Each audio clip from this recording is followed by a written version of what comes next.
phenomenal, and some of the best work that we've seen from both Macho, and certainly the best work that we've seen from Jake. That is an outstanding promo. That is Jake the Snake to me. Because I always thought, when I was younger, Repo Man was like a burglar. When I was young, it's a bit like what we were saying, IRS. It was kind of a burglar. This, to me, straddles a line, and it'll be too much for some people, especially one bit that happens soon after this. It'll be too much for some people. It'll be okay for other people, and that's a really nice line to find, in my opinion. Ho, ho, hello! And a very warm welcome back to the Gimme a Whole Year Wrestling Podcast. I'm Ant. I'm Dom. And it's Christmas. This is messed up, man. That's like, we've totally reversed that shit. That's insane. Did, because you was laughing and I could tell you was enjoying it. A special Christmas reversal. A special Christmas, knees up. Yeah, man. Well, we hope that everyone's enjoying the holidays and enjoying the time if you're watching it around then. And if you're not watching it around Christmas time, well, we'll take this off just because we can. Well, I've still got my, jumper on. That's all good. The jumper with Jesus on. People say I look like that jumper.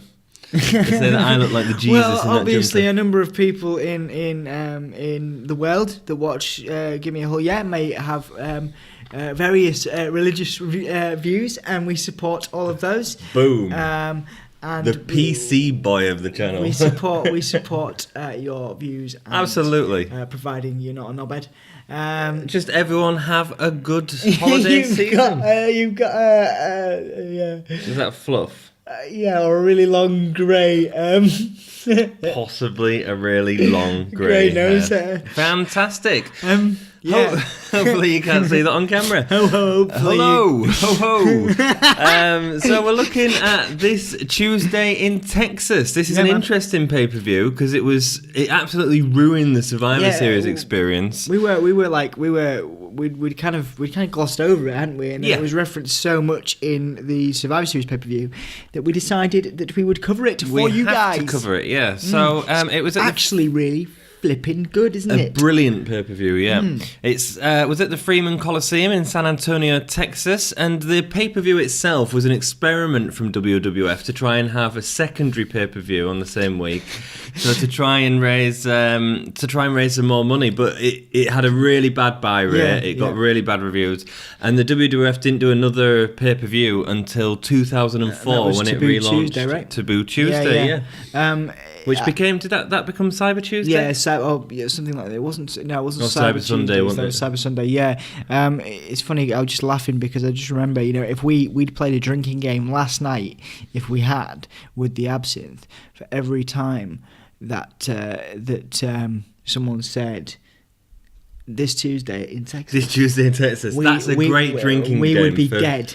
For Survivor Series 91, drink every time they say this Tuesday in Texas. You would be dead by now.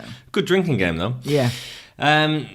So Taboo Tuesday was the next pay-per-view that happened on a Tuesday. The pay-per-view was greatly hyped during Survivor Series 91, and in our opinion, I think we both agreed it was to the detriment of that pay-per-view. Yeah, 100%. The biggest story going into the pay-per-view was Jake the Snake and Macho Man after the snake incident, the snake Cobra, bite incident, which hadn't played out on Survivor Series. We'd only sort of got a couple of interviews at Survivor Series, which is a real shame, because if this had been on this pay-per-view, it would have been great. I think a lot of people were excited about it, and that's why they pushed it to this Tuesday in Texas, because they wanted that kind of popularity and that kind of, I guess, excitement to carry forward. Yeah. It was kind of like a teaser.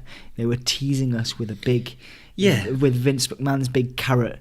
But it's also, the Survivor Series was one of the big four, and having this match in that spot would have made this a legendary match that people would talk about more today. I don't think enough people know about this match and know about the greatness of this match and the storytelling involved. Yeah, it's interesting because you have a difference of opinion on the quality of the match, and I think we both actually came together on this one.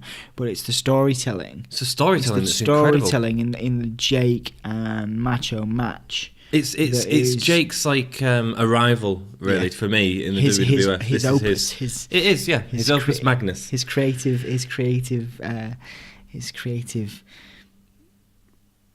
awesomeness. We'll talk about it more when we get to it. It also contains a rematch between Hulk Hogan and The Undertaker for the title belt. So, did all the backstage politics of Hogan that we talked about last episode help him win the belt back?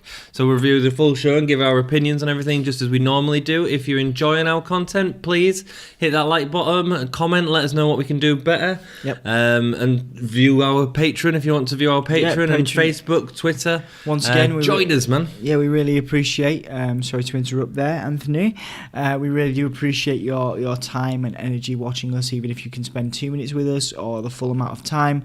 You know, it's rock and roll, man. Anthony does a lot of work on the editing for this podcast. We both do some research, and it's a wonderful labour of love for us both. It is, yeah. And you know, obviously, you know, we appreciate that you take the time to watch us, however much or little that time that is. If you want to support us and you really like what we do, there's a Patreon which you can find if you Google "Gimme a Whole Yeah" Patreon, Patreon, and that's where you can buy our shirts, which is modelled by Anthony. Our mugs here.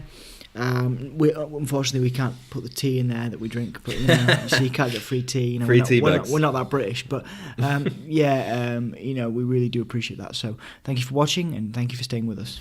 So there were 7 dark matches at this Tuesday in Texas. It was basically like a really long house show that they tacked on a sort of hour and a half pay-per-view towards the end of the show. The dark matches included the Nasty Boys beating the Bushwhackers, Greg Valentine, who was the face, against the Brooklyn Brawler, Legion of Doom. We've not seen Brooklyn Brawler for a long time, have we? Not even in the Rumble. Well, he was right. He got let go last year, maybe. Like, lost his job finally after what? 30 odd years. Yeah. Legion of Doom defeated the Beverly Brothers for the Tag Team Championships, and Ric Flair defeated Roddy Piper. So these were all dark matches. The commentators on tonight's show are Gorilla Monsoon and Bobby the Brain Heenan, who do a wonderful job during the match stuff. Fantastic.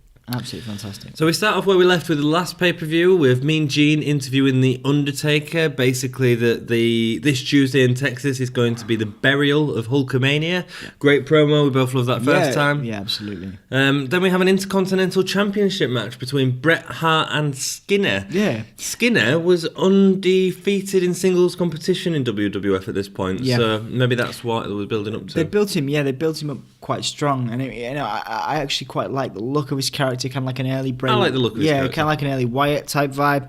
The whole chewing of the tobacco thing where he spits out the, like an old school cowboy or whatever it is. That was quite cool. And the tin on the side of the stage as well, and the alligator claw. Yeah, I never really believed him as a serious contender to Bret Hart. This match, it's a poor match. You're always going to be outshined by Bret Hart and everything that you do. I don't think Bret did a great job in this match. I thought Bret made Skinner look great, but in that happening, his own to his own detriment. To his own detriment. I think there's too much of Skinner in control of this match, so we'll go for a rundown. Hart comes out in his leather jacket. This look was way cooler to me than the Sgt. Pepper's type outfit, Michael Jackson outfit, if you like. Yeah.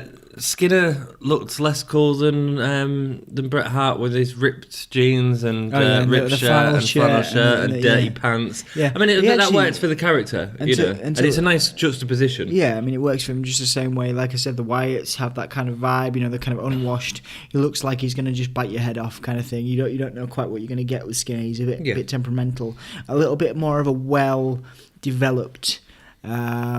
There's been attempts throughout our history when we review pay-per-views. There's been lesser attempts at this type of character with the beard and the crazy and it's very Luke Harper actually. And I actually think this is the most well-rounded kind of bearded outlandish performer in terms of what they were going for with the look. He actually looked like he was going to.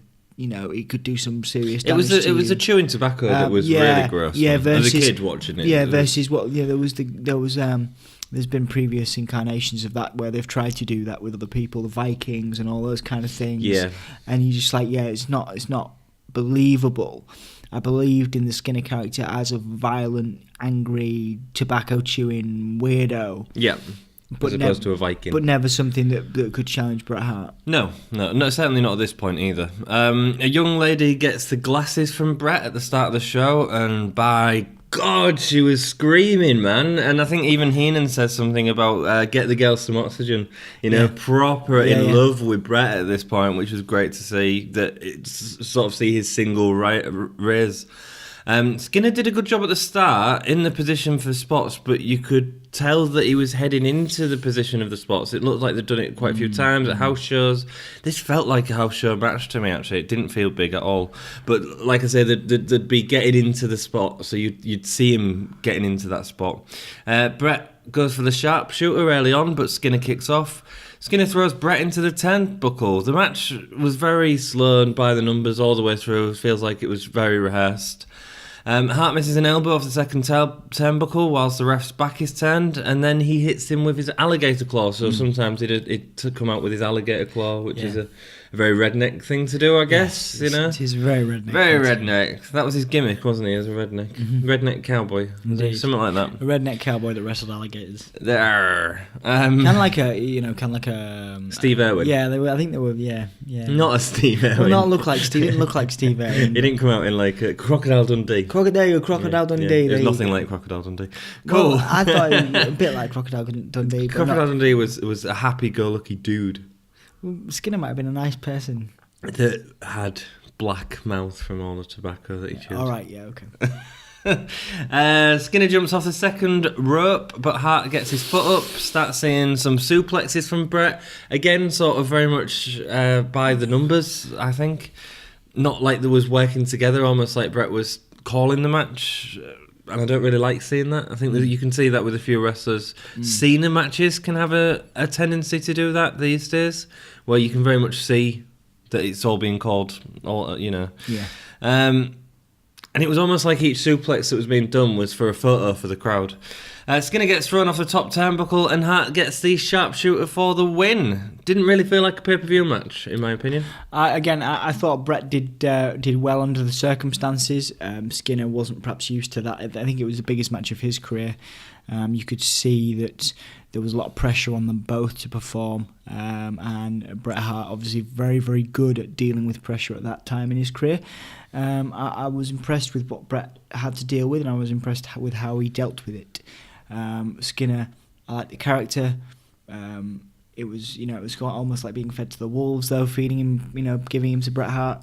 For the at some point title. You've got to lose that undefeated streak anyway, and Bret Hart was the right person, I think, to Unless do that you're too. Asuka. I just think I didn't enjoy the match, if I'm honest with you. Okay, well, this next one's... So then we move into an interview with Jake. Yeah, it's very difficult, actually, because if you watch that first match, you'd be like, oh, well, this is just a substandard pay-per-view, I'm turning off. If you carry on watching, it's phenomenal, and some of the best work that we've seen from both Macho, and certainly the best work that we've seen from Jake. An interview with Jake, which starts off as cold as razor blade, as tight as a turning key, like the skin of a dying man. Randy Savage, the last time I saw you, you were flailing like a helpless child. Yeah, incredible. Drowning from what? Drowning from the poison which was running through your arm when the snake bit in. Wow, man. Yeah. I mean, straight away, that's like so poetic and so chilling. Some incredible stuff, really. Like, absolutely. Like, in terms of just... you call this Jake's kind of coming out sort coming of out thing, party. You know what I mean, where really everything was tight. Like you would, I mean, I don't know if he was given the same freedom that Wyatt's given these days, where he can write his own stuff, but it certainly felt like he was writing his own. I think he probably like would. He was, I think that was very intellectual, very intelligent, very dark. Almost like something from a kind of a psychological thriller film dialogue, you know what I mean, or a horror film even. It's very, very unsettling. If it's real to you, damn it, then you take it seriously. Well, I think that if you watch these promos, you understand why wrestlers quote Jake as a major influence in promo skills in modern day wrestling and throughout the history of wrestling. It was insanely good. Jake talks about his snake eyes and then about Elizabeth's eyes, comparing her eyes to the snake's, and enjoying watching the squeal from the pain when Macho Man comes in. So it's getting really dark with Jake and Elizabeth, which plays out a lot more. It's crossing a line there, yeah. It is. We was talking about this last night. So the line that when we'll talk about it a bit more when we actually get to the really sort of intense part of the this feud, because it is a great section, and we'll go into depth in it. Trust me. It's the first time we get the trust me as well, which is really nice. And it's repeated too. It's almost, he repeats it, then Macho repeats it. He whispers it. Macho brought his A game out as well with this. Absolutely. Jake had sort of, because of the snake bite, it brought out more of the madness. The Macho madness. The Macho madness. So he'd end up whispering a lot of his stuff. This was a good promo. The intensity on his face. The promo later on in the pay-per-view was even better, but we'll get to that later. So Macho interview. Jake gets a rush from seeing the snake, but Macho won't trust him, even whispers part of his promos in the same vein to Jake. He's going to get this for 3 count. He seems focused. It was a good interview. There was interesting. Also, one of the great things about Jake's interview, just to recall, was that he was talking directly to Jack Tunney and saying whatever happens to Macho, all that stuff is your fault. He was directly calling out Jack Tunney. Yeah, because Jack Tunney had made the stipulation that there was no reptiles to be. And it was very interesting because Jake was like, I don't need the snake. The snake is just there to he'd said that before. The snake is just there to amuse him. I'm the snake. It's there, and that was brilliant play as a villain. Yes. Like, as a villain, he made himself into the classic, storybook evil. In that promo, he did, and this is what I was, because in the last pay-per-view we was talking about Jake's promo, and I was like, that was awful, and I think it's probably because I knew that this one was coming up, because I have watched all these, and that is an outstanding promo. That is Jake the Snake to me, not the face, not anything that was seen prior. That is Jake coming out, and it's a shame in many respects that he had as many issues with drugs that he had, because if he hadn't, it probably would have carried on longer. He might have won a championship belt in the WWF. It's a shame, isn't it? He never won a title in the WWF. No. Like a George the Animal Steel. These performers, you wonder, what was it? But then maybe they didn't need the title, but. Yeah, that's a big argument. It is a big argument. I think to a point it might be right, because they had such strong character. It's a bit like Bray Wyatt. I don't think Bray Wyatt really needed that title, and I don't think he did anything with the title when he had it, really. So, Macho Man versus Jake the Snake. As soon as Jake enters the ring, Macho comes out and attacks from behind. This is a 6-minute match, but it's such an intense 6 minutes that has so much good storytelling in it. It's excellent. It'll have been posted on our Facebook last week, so go watch it if I can find a copy of it. It gets in the ring and continues attacking in his hat and windbreakers. It doesn't take any time to take the outfit off, including an axe handle from the top rope. Runs down, no messing, straight into it. Jake starts to leave at this point. Macho gets out of the ring and drags him back in. Whilst the ref tries to hold Savage back, that's when Jake slides in with a baseball slide and ends up taking out Savage's knee. And then this is one point where it starts to get really interesting. So Jake goes outside with Macho Man and rams his damaged elbow into the turnbuckle. Yeah, starts unwrapping the bandage. In a bit. So this is getting across the story that that Macho's arm is still injured, and that by him hitting it into that has caused Macho to have some of them side effects again. Yeah, which is really good. He starts to trip. Yeah, almost. He actually goes to swing for the referee at one point, and the referee says stop. When he's outside. Jake takes advantage of the grogginess and he rips off part of the bandage with what's supposed to look like blood in it, but it's fine. It doesn't really affect the story that it looked crap. Jake calls for the DDT, but when his head's in Jake's arms, Savage viciously slams him into the ring post. A really nice way out of the... that was good. It looked intense. Jake sort of crawls off, holding on to his ribs. The announcers are playing that he's probably cracked a couple of his ribs. Macho Man gets up to the top rope, elbow drop, and gets the pin. Yeah. Macho wins the match in about 6 minutes. Really nice. So after the match, Savage goes for the chair on the outside of the ring, and then because one of the referees takes it off him, he goes for the ring bell. However, when he's lifting up Jake does a DDT, which is completely from out of nowhere. DDT out of nowhere. DDT out of nowhere. That's how Gorilla calls it as well in this. Yeah. But it's a nice reference to Randy Savage as well, because Randy Orton. Because Randy Orton's got the whole Viper gimmick as well. Yeah, it's very nice actually. Yeah. Jake gets a second DDT at this point. And he's now trying to punish Savage. He's now trying to assert his dominance. He was, yeah. And again, he was laying prone, like watching Savage in pain. And it was very similar to that Randy Orton thing again, that whole snake, watching. You see a lot of that in what Orton's doing. Yeah, what Orton's doing, yeah. The ref tells Jake to get out the ring. He starts walking up the ramp and we see him smile into a laugh, and it's a beautiful moment from like just sort of walking out to a smile and a laugh. Then he turns around with the camera and it's so well done, like so well shot, like surprisingly well shot for the WWF. Yeah, incredibly well done. And then of course Elizabeth comes out, she's frightened, she's running, and the work that Jake does here, I've never seen anything more. I mean, you could tell Randy Orton's tried to mimic it in terms of pure evil and, like, you know, attacking people's families and stuff in more recent WWE years.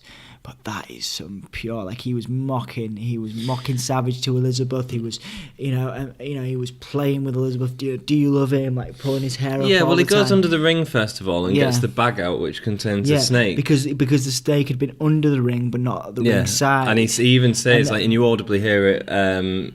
I told you I wouldn't have the bag on the ring. It wasn't going to be at the ring. This wasn't at the ring. Yeah. So he goes, gets it out. Elizabeth comes out, and again, it is absolutely insanely good work on Elizabeth's part as well. In all this. Yeah, absolutely. Who comes out distraught for her husband.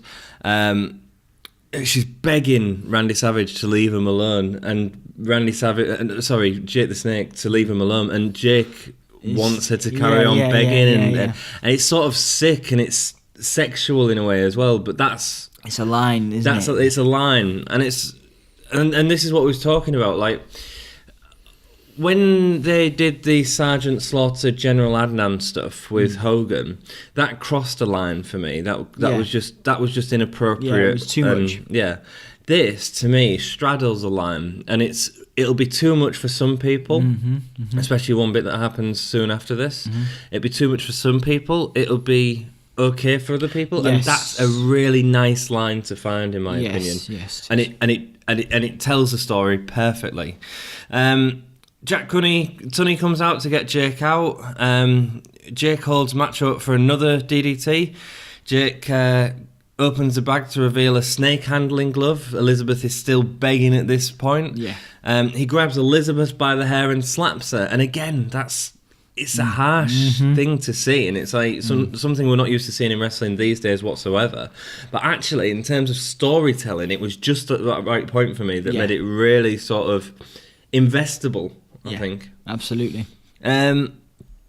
Savage leaves the ring with Elizabeth. Both of them are distraught after this. It's incredible stuff, isn't it?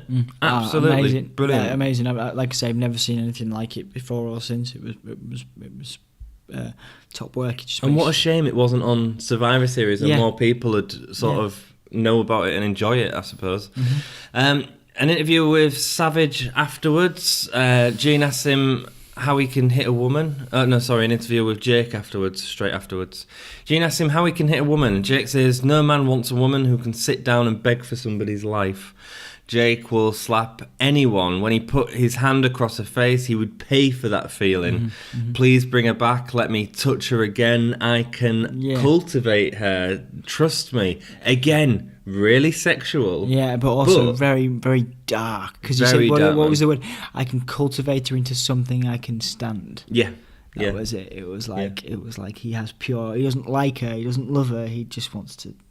Yeah. He wants to touch her. He wants to do unspeakable things, and that's a villainous thing, especially at this time. Yeah. Very, very dark tones. You know, people weren't ready for that. I agree completely. Trust me at the end again, so sort of bringing back that catchphrase, which become very much Jake the Snake, even during his 97 rerun. Was it 97, 96? 96. Did he? I need to watch more Jake the Snake matches from that return.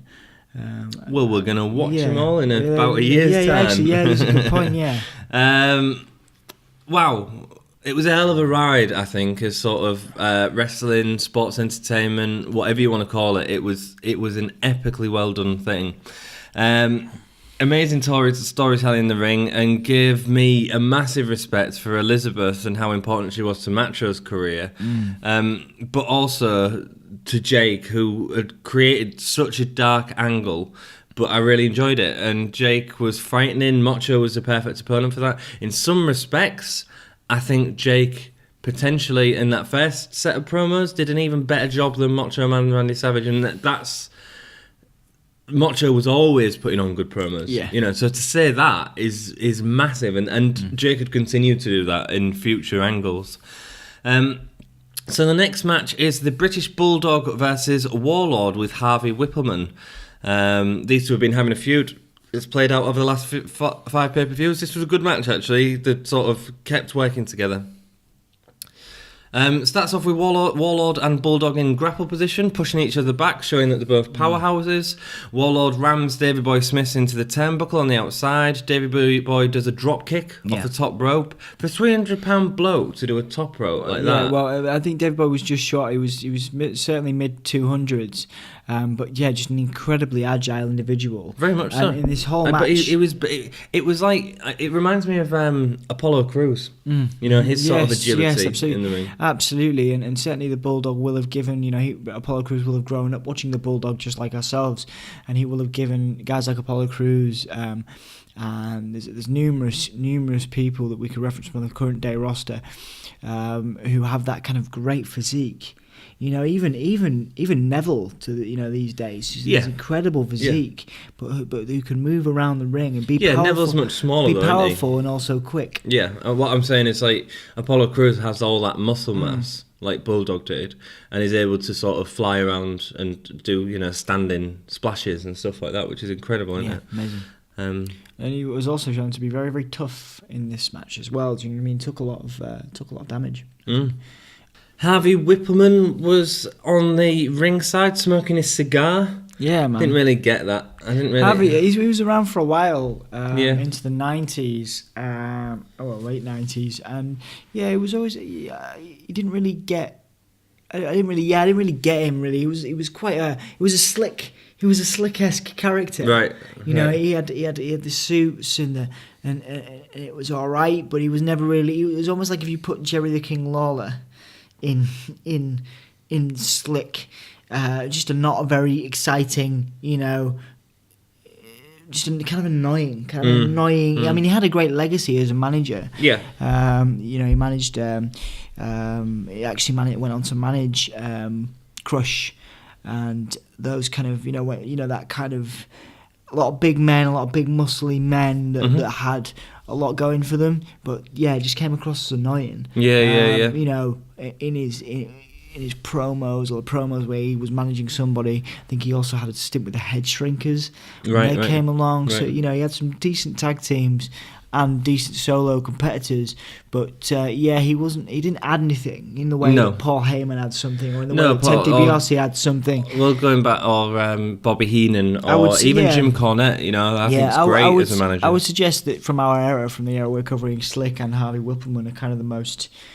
And I would say they're two of the most pointless managers. Sherry was great. In my opinion, Sherry was great. I mean, Whippleman again had much more of a legacy than Slick in terms of longevity. He was around a lot more, but not necessarily an exciting character in their own right. Like I say, you can Captain Lou Albano later. He was exciting. You had Bobby the Brain, very exciting character. Jimmy Hart, even, who was the most annoying manager of all time in terms of his voice and stuff. But he was just, he had a character all of his own. He did, yeah. So Warlord gets a belly-to-belly gut-wrench suplex to Bulldog, which looked great. These two had been working hard, I think, over the last year, doing a lot of house shows, a lot of pay-per-views. Yeah. And there was actually really starting to put on a decent match for two power guys. Two power guys in the ring is not an easy thing to do. And you know what? For all I moan about Warlord as an in-ring competitor, he looked like $1 million. This program with Bulldog made him so much better, I think, as a wrestler, and you can see his sort of improvement in the year of 91. Yeah, marked improvement, yeah. Massively. Warlord slaps on the full Nelson. Bulldog starts fading fast, but eventually he breaks the hold. We see a lot of amazing suplexes where Bulldog holds Warlord straight in the air for a few seconds. That was the trademark. The Bulldog trademark was that suplex. Incredible. Absolutely, but this isn't with Owen Hart or Bret Hart or a smaller guy. This is with the Warlord, who was probably bigger than him. Yeah.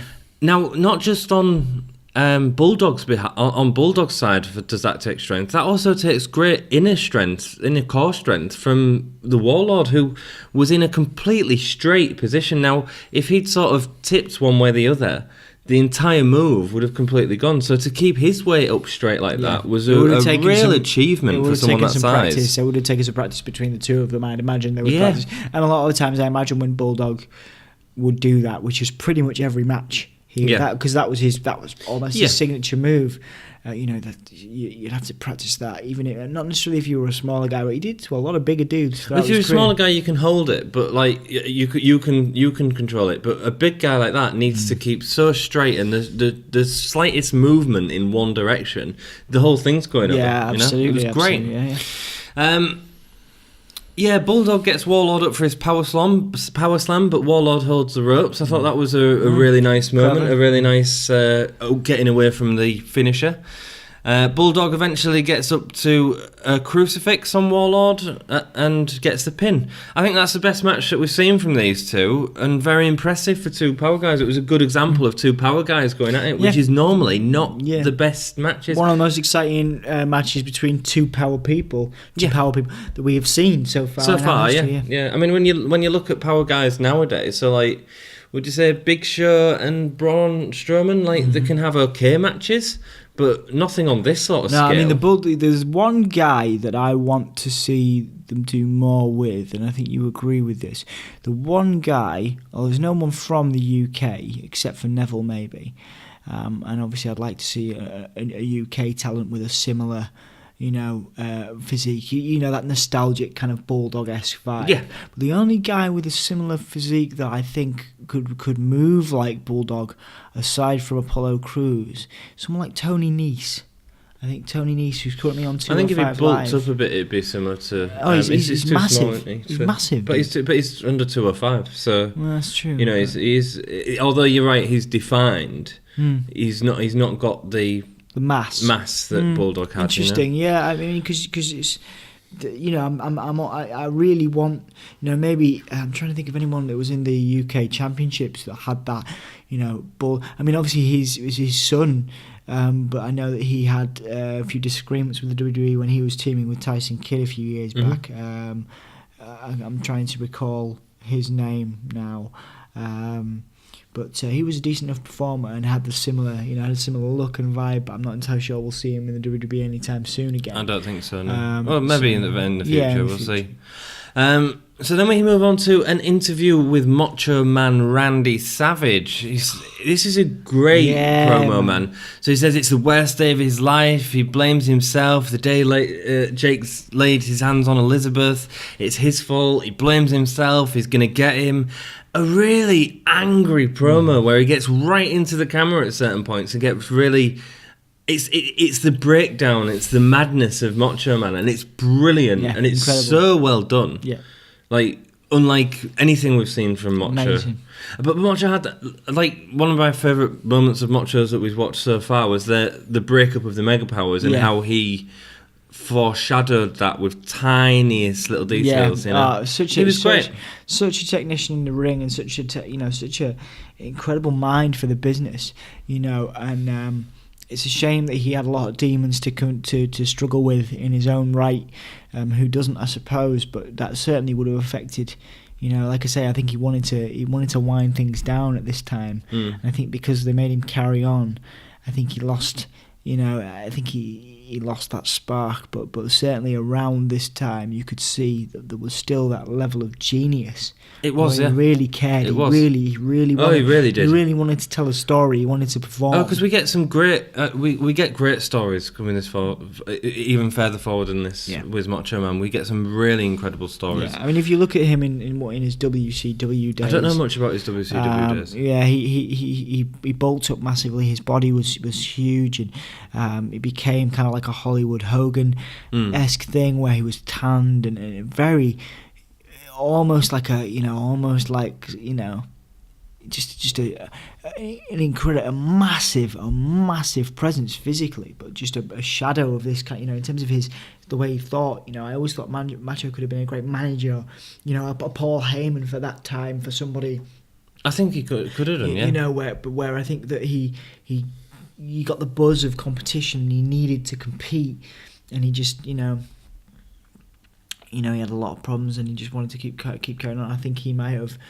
Like a lot of people, Hogan competed way over the time that they should have done. And like we've discussed this before, the only person to my knowledge in recent years that hasn't had to force, that hasn't been forced out of active competition through injury, that stopped and didn't come back, was Shawn Michaels. I think he was very clever not to do that. I think he knew when his time was. And as much as we want Michaels to come back, he knows that it's time. Whereas Savage. This would have been incredible. Obviously we're grateful for this because this is just after he'd come back. This is just after he's retired the first time. Yeah.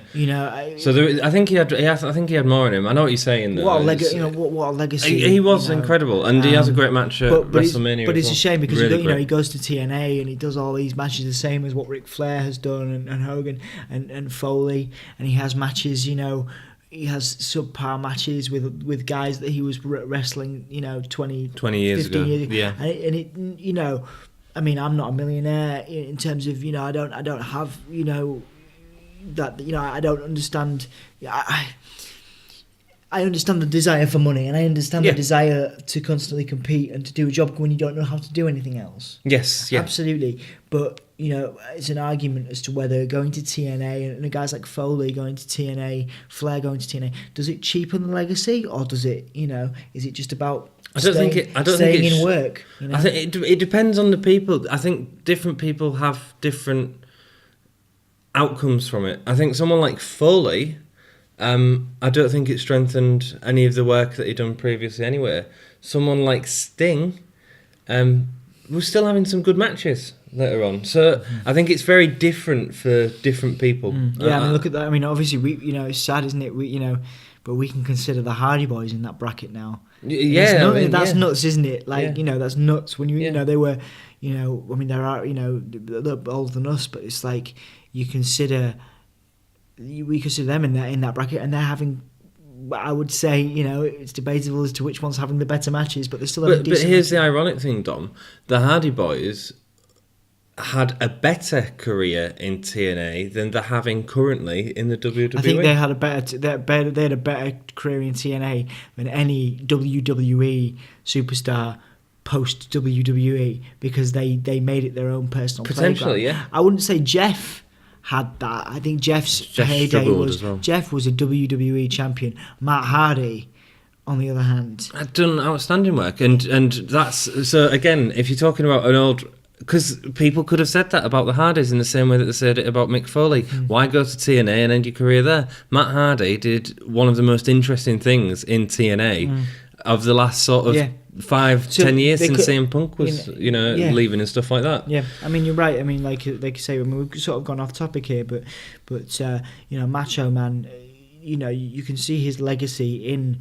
a lot of wrestlers, but a lot of the WCW stuff that they did is looked at and laughed at. Right. In wrestling history, a lot of stuff that Hogan did in WCW is laughed at. A lot of stuff that Savage did in WWE, he had 3 or 4 women accompanying him to every match, and they were his ladies, the macho ladies and stuff like that. Would you like to be a macho lady? Well, I probably would have been, yeah. I respect Macho Man Randy Savage, but again, it was the latter part of his career, and it didn't come across. But you've got to remember as well, WCW, for all people complain about Hogan and NWO and that sort of thing. I don't complain about NWO, but Hogan was a big part of NWO. He was the founder. Scott Hall and Kevin Nash. They all did it together. Yeah. Scott Hall and Kevin Nash did it in the ring with Hogan, and they all formed. NWO. But what I'm sort of saying is that although people moan about Hogan's WCW days, he again with the NWO nearly took down WWF Very nearly. So people can complain about the later end of it. At that start, more people were watching WCW than was watching WWF. And it made WWF have to bring their A game. And the content that we get in that period of time is absolutely incredible stuff that's amazing to go back and watch. Yeah. So moving into the next match, which is Ted DiBiase with Repo Man and Sensational Sherry. It's Repo Man versus Virgil and Tito Santana. Yeah. Repo Man comes in with a hook. I didn't really get Repo Man's hook. Was that about him like hooking in cars? Hooking cars. Because I always thought, when I was younger, Repo Man was like a burglar. When I was young, it's a bit like what we were saying, IRS. He was kind of a burglar. They was playing him as, so he was a repossession agent, basically. Yes. And what they were trying to say is that the US repossession agents are all sneaky burglars. It's the sort of character-driven. Yeah, but it sort basically of just looked like a It looked like a burglar, like a storybook burglar. It Yeah, did. you know, the print on his shirt was like, it looked like tire prints or something. Yeah. It was weird. Yeah. It was really weird. I thought he did a good job of playing this character. But I mean, when you look at where he came from, I said this earlier, you look at what his previous gimmick was, and you're just like... This was Smash from Demolition. Yeah. And then what happened to it? Because I'm sure he was bigger.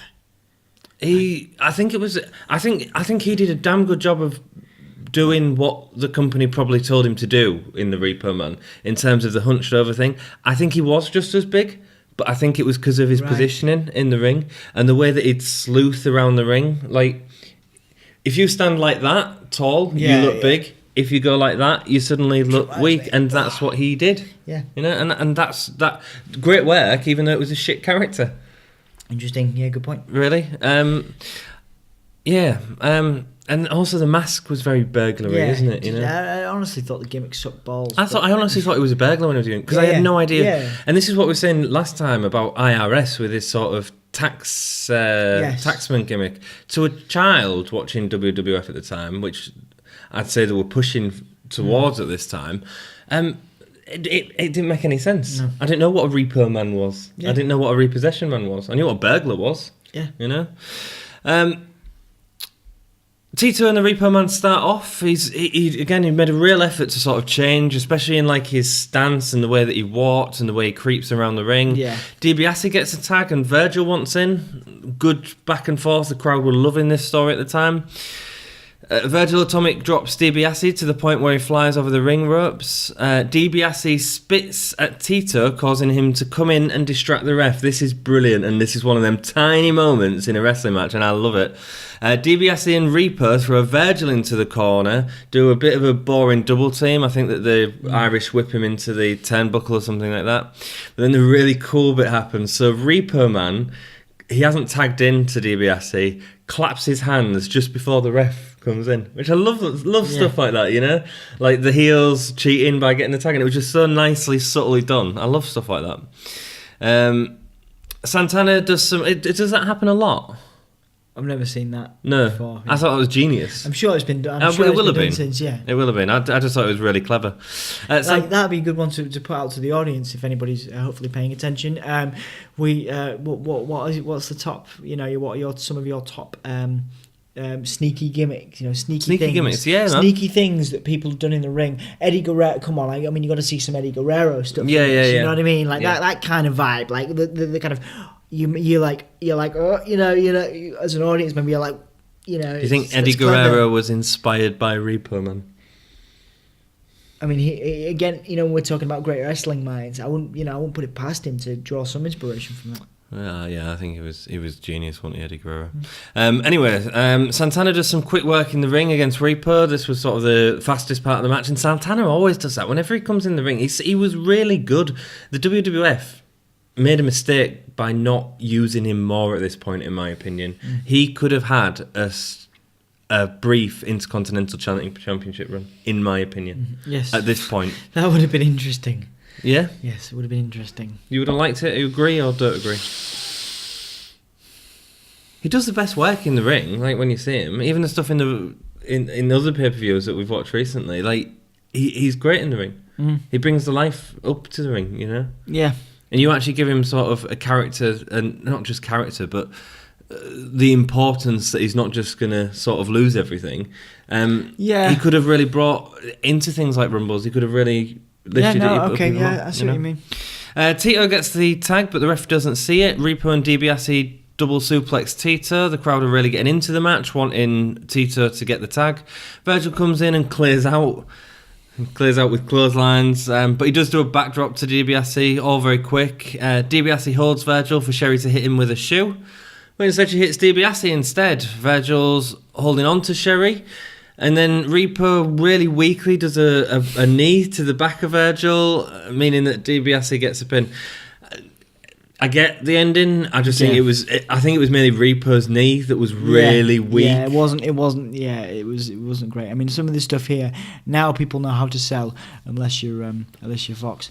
But Alicia Fox. Now people know how to sell. I think again it goes back to my dislike, and again it's the time of the the 80s into the 90s, whatever. But there's not the strict training regimes, and there's not the street. A lot of these times, a lot of the guys like the Repo Man, even though he had a gimmick before, it just looked like they put him in off the street and stuff. A lot of the time, it was the costume design, moves, a lot of it. Well, yeah, but across the board, I think Typhoon and Earthquake look ridiculous. They look like your dad, just a really big version of your dad. You know what I mean? They don't look like I like Earthquake. They don't look like related. They don't look like superheroes and characters. And they just look like people, and so the Reaper Man just looks like I've tried to knee you. It looked like I know what you mean. It was really weak. It was a sad knee. It was a sad knee that your mate could have done to you in the playground. Yeah, and, it had no impact, and that's the problem. It is playful. It is acting. It is performance. But now, it's not like you're not going to fucking believe a Braun Strowman big boot to the head. Yeah, you believe that. It's not like you're going to. Even Santino Marella, could make a cobra on the hand and look relevant. Look like, and the opponent they would really drop, and he would really, and whereas this just like, it was like that, which is a shame for the end of the match, because it wasn't a bad match. Next up we have an interview with Hogan. He blames Flair for his loss due to the interference with the chair. That was at Survivor Series, the last pay-per-view we reviewed. Wants Ric Flair to stay out of the match, and Jack Tunney will make sure it's happened. What you gonna do when the Hulk Hogan buries you in Texas? That's what he said. Tuesday in Texas. No, he just said in Texas, Tuesday. I know, but now it's in my probably. Now it's in my brain. I have to say it. Yeah. It's not the full thing. So champion comes down first. The Undertaker with Paul Bearer. A bit weird for the champion to come down first, but Hulk Hogan wrestling. Undertaker was still undefeated at this point as well, so we've got to remember that he. Yeah. I have problems with this match, and some points of it I think are so much better than the Survivor Series match. Yeah. As soon as Hogan gets in, Hogan and Paul Bearer, Undertaker and Paul Bearer attack Hogan. This time, Hogan gets the advantage straight away, bashing Bearer's and Hogan's head bashing Bearer's and Undertaker's head together. My notes have been awful for this. We see the awesome sit-up from the Undertaker. Not seen that in the last match after an atomic drop. Nice clothesline, which nearly takes out the Undertaker. Hogan gets a slam this time, right? Yeah. In the last pay-per-view, he showed that he couldn't slam the Undertaker. In this pay-per-view, he comes out and slams the Undertaker with no problem. It's Hogan's ego, man. You could tell he's literally gone in there and said, right, we're going to do this and this and this and this and this, and this is how it's going to go. I'm going to slam him. I'm going to do this and this and this, and that's how it's going to be. This match to me screams Hogan throwing his dummy out of the cot. My problem isn't with this match. My problem is with the last match. The last match, Hogan could have done some of this stuff because it felt like there was no fight in the last match. Hogan just couldn't be asked. He was happy to not sell that event as a show-worthy event. Undertaker made what he could of it, but you can only do so much. Yeah. You need fight back. Undertaker recovered quickly after the slam, which was good to see. Undertaker gets a clothesline out of the ring, and Undertaker seeks the power from the end. We see the big chokes at the turnbuckle, similar to what we've seen at the Survivor Series with that iconic shot of him and Hogan. Undertaker goes old school on Hulk Hogan. We get to see him walk across the ropes. I mean, what a wonderful move for such a tall dude. And he was still doing it, right? I think he was man. Still doing it. Like, certainly. Did he do it at the last one? He was doing it. Yeah, he did it. He did it against Shane McMahon. I'm pretty sure. Yeah. Undertaker signals the choke slam on Hogan, but he still added that move, so it ends up just being a choke. But I like the idea that what became the choke slam was Undertaker's sort of overwhelming choking power. Yeah. And although that should be a really boring wrestling move, actually it works really well with that character, and for it to evolve into the choke slam, which is a great move. He's always actively seeking help from the end. Hogan hulks up, they're both on the ropes, but Undertaker hits it wrong and falls over the ropes. Perhaps the ropes were slappier than expected, I think it was. Yeah. It was really awkward. You only see half a shot of it. Undertaker goes for old school again. Obviously, he won't going to get it. Hogan drags him off this time. Flair comes in during the Hulk up at this point and starts arguing with Tunney. Hogan goes down and hits Flair with a chair. Yep. Flair stands on an apron with a chair, but Hogan reverses an Irish whip to send Undertaker into it, which had a really big thud, actually. Yeah. Bearer goes to hit Hogan with the iron as ref is sorting out Jack Tunney, who Flair fell into, but hits the Undertaker instead. Yeah, that was quite. It was almost like a comedy of errors, you know. And of course, you're not going to hit Hulk Hogan because Hogan's Hulk Hogan. Yeah. Hogan takes the ashes out of the iron. This was a bit different. Yeah. And here we go, I've got some dead body. You don't often see that, do you? You often see the urn being used as a physical object, but you don't see the ashes. And then he chucks them in the Undertaker's face, and it's like, it's a bit odd. Yeah, I'm throwing dead man in or woman or whatever it was, which leads to a roll-up win. It was a way better match than the Survivor Series match, and that's part of my problem with it. I think Hulk won't put in over. It's like he put effort into this match, knowing that the eyes would be on him, and he'll be the one remembered for this match because that's the one that he wins the title. Which is really sad. It doesn't like. I don't think Hogan ever liked putting over anybody else. I think that he didn't really put people over at all. Yeah, well, we talked about it recently. Shawn Michaels. Yeah, Shawn Michaels. I would love to. I'm going to go back and watch that. It's hilarious. Yeah. Jack, so my biggest problem is that this, with the last match, was this is how The Undertaker should be used. The Undertaker shouldn't be used as a dominating force. The Undertaker is the force that you cannot keep down. Yeah. And that's what the whole... Yeah. And that's the difference between the Survivor Series match and the This Tuesday in Texas. This was about not being able to keep Undertaker down, which is a great story in itself. Yes, does that make sense? Do you agree? I love that, and I used to love that. I used to like the stories of the wrestlers that used to kept. That I love the guys that were like the Foleys that you just couldn't beat. No matter what you did to him, you could hit him with 5 pedigrees. Yeah. And he'd kick out. And he'd still go. Love that shit, and it's more believable than when Roman Reigns does it. You know what I mean? It is. Because it's more exciting. So, yeah. Because we know that Roman's going to be booked that way anyway. Yeah. Jack Tunney immediately starts talking to the ref. Eventually, the World Heavyweight Championship is vacated after this match, which leads to it being on the line at Royal Rumble due to the shenanigans involved. A good pay-per-view, a really good. It's worth going back and watching this pay-per-view that no one really knows about. It's not spoken about enough, especially for that Macho Jake stuff, which is incredible. Best match is easily Savage and Jake, even though it's 6 minutes. It's great storytelling in the right way. It was the aftermath, wasn't it? Really? In terms of best performer on this pay-per-view, I'm going to give that to Jake. I think Jake did. I'm going to leave it to Savage. Oh, really? Right, that's interesting. I'd normally go Savage. I'd edge Savage on the promos even. Yeah, the second promo incredible. was great. It was all amazing. They were both incredible. One of my favourites, if not my favourite pay-per-view of our history so far. Really? Yeah, right. Brilliant. Just nice and short and a good easy pay-per-view. Nice and short, good. 3 stars, a nice short pay-per-view, lots of story. Jake was amazing. 3 stars. Yep. Yeah. Cool. Thank you very much for watching. Keep it gay. Like us on Facebook, leave comments down below, subscribe, and do all that other stuff. That stuff.